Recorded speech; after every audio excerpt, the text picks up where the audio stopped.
Sentence interchanging क्या होता है वो पहले वो समझते हैं, और कैसे और कहाँ कहाँ मतलब कौन कौन से सेंटेंसेस होते हैं इंटरचेंजिंग में। तो उसमें सबसे पहला सेंटेंस आता है अफर्मेटिव सेंटेंस। अफर्मेटिव सेंटेंस, इसमें दूसरा आएगा नेगेटिव सेंटेंस, तीसरा होता है इसमें इंट्रोगेटिव सेंटेंस। ये तीन वो सेंटेंसेस हैं जिनकी इंटरचेंजिंग बहुत ज्यादा होती है, बहुत ज्यादा कॉमन होती है। जब भी आप इंग्लिश बोलते हैं तो आपको इनकी इंटरचेंजिंग करनी पड़ेगी ही बार बार। जैसे कि आप कंटिन्यूअस टेंस मान लो यूज कर रहे हैं, तो जरूरी नहीं कि कंटिन्यूअस में आप सारे के सारे सेंटेंस अफर्मेटिव में बनाएंगे। आपको कुछ सेंटेंस अफर्मेटिव में बनाने पड़ सकते हैं, some may be in negative and some may be in interrogative. तो आपको सारे सेंटेंस के टाइप्स भी पता होने चाहिए, और उनको हम इंटरचेंज कैसे कर सकते हैं वो भी हमें पता होना चाहिए। तो पहले हम लोग नाम याद रख लें, अफर्मेटिव, नेगेटिव, इंट्रोगेटिव। 6 प्रकार के हो सकते हैं ये। अगला होता है interrogative plus negative. Affirmative, negative, interrogative, intronegative, interrogative plus negative. और लास्ट, इसमें सेकंड लास्ट होता है क्वेश्चन वर्ड। इसे डबल इंट्रोगेटिव और WH वर्ड क्वेश्चन भी कहा जाता है, और इसी का होता है नेगेटिव। तो क्वेश्चन वर्ड या फिर डबल या फिर WH वर्ड नेगेटिव, ये इनके नाम होते हैं। अब फिर से हम बात करें, 6 प्रकार के सेंटेंसेस हैं जिनकी हम जब भी हमें सेंटेंस इंटरचेंज करने पड़ेंगे तो हम इनमें ही आपस में इंटरचेंज करेंगे। अब इनके कुछ कॉमन रूल्स हैं, वो हम लोग आज ही बात कर लेंगे। अब वो टेंस कोई सा भी हो, कंटिन्यूअस का हो, परफेक्ट का हो, इनडेफिनिट हो, या फिर परफेक्ट हो या परफेक्ट कंटिन्यूअस हो, या फिर मोडाल्स हो या पैसिव हो, उन सभी जगह सेम रूल से ही उनके नेगेटिव, इंट्रोगेटिव, अपने इंट्रोनेगेटिव सब कुछ बनाए जाएंगे। तो आपको कुछ कॉमन रूल्स याद रखने पड़ेंगे इनके लिए। फिर से मैं बता रहा हूं आपको कि आपको नेगेटिव, इंट्रोगेटिव, इंट्रोनेगेटिव चाहे किसी का भी बनाना हो, किसी को भी किसी भी टेंस का आपको इंटरचेंजिंग करना है, लेकिन उनके लिए रूल्स सेम रहेंगे, सेम चलेंगे, भले वो कंटिन्यूअस हो या किसी कोई अलग अदर टेंस। तो अफर्मेटिव का जो सेंटेंस है ये तो टेंस के अकॉर्डिंग ही बनता है पूरा, और उसका भी सिंपल सा रूल है। इसमें क्या रहेगा, सबसे पहले सब्जेक्ट आएगा, उसके बाद हेल्पिंग वर्ब आएगी अगर उसमें यूज होती है तो, फिर इसके बाद मेन वर्ब आएगा, और उसके बाद आएगा ऑब्जेक्ट। मेन वर्ब भी वही जो उस टेंस का फॉर्म यूज किया जाता है। जैसे यदि कंटिन्यूअस टेंस है तो फोर्थ फॉर्म आएगा, परफेक्ट टेंस है तो थर्ड फॉर्म आएगा, और कोई सा टेंस है तो उसके अकॉर्डिंग उसमें फॉर्म यूज होगा, लेकिन स्ट्रक्चर उसका सेम चलेगा। मीन्स सबसे पहले सब्जेक्ट रखना है, फिर उसमें अगर हेल्पिंग वर्ब यूज होती है तो हेल्पिंग वर्ब रखना है, उसके बाद अगर मेन वर्ब उसमें यूज होती है तो मेन वर्ब, और लास्ट में अगर कुछ रहता आता है तो वो ऑब्जेक्ट रहेगा। अब हम बात करें नेगेटिव की, तो आपको नेगेटिव में बहुत ज्यादा दिमाग लगाने की जरूरत नहीं है। अगर आपके पास अफर्मेटिव सेंटेंस है तो उसकी सर्च करना है आपको हेल्पिंग वर्ब। अफर्मेटिव सेंटेंस अगर आपको बनाना आ गया है तो अब आप उसकी सर्च करिए हेल्पिंग वर्ब। सारे के सारे सेंटेंस अब हेल्पिंग वर्ब पर ही ऑपरेट होंगे। तो आपको सबसे पहले उसमें सब्जेक्ट ही रखना होगा, और हेल्पिंग वर्ब जो आपको मिली है उस हेल्पिंग वर्ब के बाद में आपको नॉट रखना है। नेगेटिव का मतलब होता है नकारात्मक सेंटेंस, नेगेशन वाला सेंटेंस, जिसमें किसी भी काम को करने के लिए मना किया जाए, ना किया जाए। तो नहीं शब्द मतलब नॉट, उस नहीं शब्द को एक्सप्लेन करने के लिए यहां पर हमने नॉट यूज किया। बाकी स्ट्रक्चर वैसा का वैसा, मतलब अगर उसमें हेल्पिंग वर्ब यूज होती है तो आपको हेल्पिंग वर्ब यूज करना है, और उसके बाद नॉट लगाना है, मेन वर्ब और फिर ऑब्जेक्ट। अच्छा, यहां पर एक प्रश्न आ सकता है कि सर अगर किसी भी सेंटेंस में कोई ऐसा सेंटेंस है, जैसे मान लेते हैं इंडेफिनिट टेंस, तो इंडेफिनिट टेंस एक ऐसा टेंस है जिसमें हेल्पिंग वर्ब हम अफर्मेटिव में यूज नहीं करते।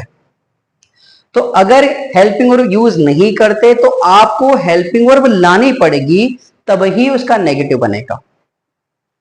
फिर से हम बात करें कि अगर सब्जेक्ट एक सेंटेंस है उसमें हेल्पिंग वर्ब है तो हेल्पिंग वर्ब के बाद नॉट लग जाएगा, लेकिन अगर हेल्पिंग वर्ब नहीं यूज करते हैं हम अफर्मेटिव में तो आपको पहले उस टेंस के अकॉर्डिंग आपको हेल्पिंग वर्ब इंपोर्ट करनी होगी, हेल्पिंग वर्ब यूज करनी होगी, तभी नॉट लगेगा। ऐसा नहीं कि आप मेन वर्ब में नॉट लगा दें या उसके पहले नॉट को अकेला आप लगा दें। नॉट अकेला नहीं आएगा, जब भी आएगा हेल्पिंग वर्ब के साथ ही आएगा, ये ऐसा ही रहेगा। नॉट अकेला नहीं लगाएंगे कि सब्जेक्ट रख दिया हमने और नॉट रख दिया, ऐसा पॉसिबल नहीं है।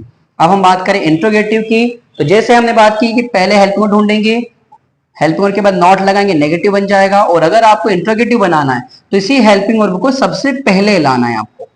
इस हेल्पिंग वर्ब को हम सबसे पहले उठा के ले आएंगे, बाकी वैसा का वैसा।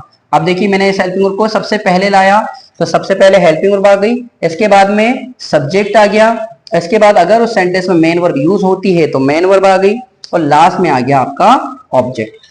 इन शॉर्ट हम देखें तो हम लोग क्या कर रहे हैं, प्लेसेस बदल रहे हैं उनकी, मतलब प्लेसेस हमने इधर से उधर कर दी तो उनका सेंटेंस चेंज हो गया पूरा। हेल्पिंग वर्ब को हमने रखा अफर्मेटिव, हेल्पिंग वर्ब के साथ नॉट रख दिया नेगेटिव, हेल्पिंग को उठा के सबसे पहले ले आए इंट्रोगेटिव। अब इंट्रोनेगेटिव बनाना है तो इंट्रोनेगेटिव में सेम हेल्पिंग वर्ब तो सबसे पहले रहेगी ही। अब ये जो नॉट वाला हिस्सा था, ये नॉट इसके बाद में आ जाएगा, हेल्पिंग वर्ब और नॉट, और इसके बाद में जो आपका सेंटेंस रहता है सब्जेक्ट, मेन वर्ब यूज होती है तो मेन वर्ब और लास्ट में object. M for main, V for verb. Question word की बात करें, अब क्वेश्चन वर्ड हमारे पास में बहुत सारे होते हैं, इनकी संख्या अगर बेसिक देखी जाए तो 11 होती है। What, when, where, how much, how many, which, इस तरह के 11 वर्ड्स होते हैं। और ये अलग अलग 11 जो वर्ड्स होते हैं अलग अलग तरीके से काम कर सकते हैं, लेकिन जो इनिशियल मेन बेसिक वर्ड्स होते हैं जैसे व्हेन है, वेयर है, हाउ है, ये कैसे काम करेंगे हम लोग उन पे जरा बात कर रहे हैं। इसके लिए आपको जब हम लोग सेशन लेंगे क्वेश्चन वर्ड का, उसमें आपको स्पेशली इस बात को समझना होगा कि क्वेश्चन वर्ड को हम लोग कैसे यूज करें। फिलहाल जनरल जो रूल है क्वेश्चन वर्ड सेंटेंस मेकिंग का, वो हम लोग बात कर रहे हैं कि क्वेश्चन वर्ड बनाने में आपको सबसे पहले क्वेश्चन वर्ड ही रखना है, सबसे पहले क्वेश्चन वर्ड रखना है, और उसके बाद में कंपलसरी आपको हेल्पिंग वर्ड यूज करना है।